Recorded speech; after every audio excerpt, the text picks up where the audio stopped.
আসসালামু আলাইকুম। আমরা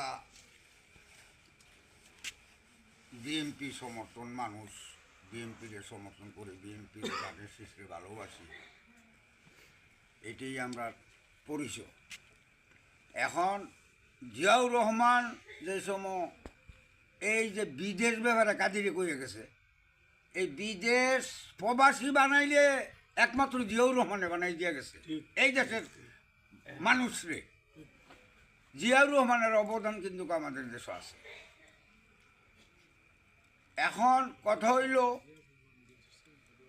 আমরা এই দানের শীষের বুড় দিয়া যদি আরিফুল হকরে আমরা এই আসনটা আনতাম পারি, তাইলে মনে হয় আমরা রাস্তাঘাট, ফুল, কালপাট আমরা নির্মাণ ফায়াম ইনশাল্লাহ, যদি আল্লাহ বেটারে কামিয়াব করে আর বেটার সংসদে যাইতে পারে।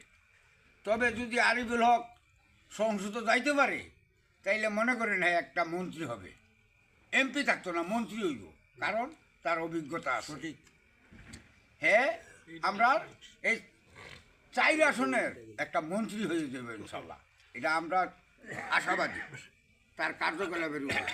এখন আমার কথা হইল, আমরা সবাই দলমত নির্বিশেষে দানের শীষের সমর্থনে এই 12 তারিখ যে ইলেকশন আইতেছে, আমরা এই দানের শীষে জয় করতেই হবে ইনশাল্লাহ, আল্লাহ তৌফিক দান করে।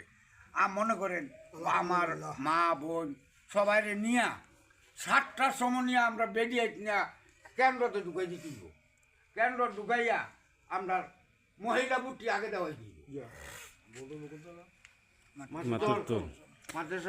এখন আমার কথা হইল, সবাই সবার নিজ নিজ দায়িত্বে যার যে মা বোন লইয়া গিয়া ভোটটা দানের শীষ দিতেন, এই বলে আমার বক্তব্য শেষ করলাম। আসসালামু আলাইকুম।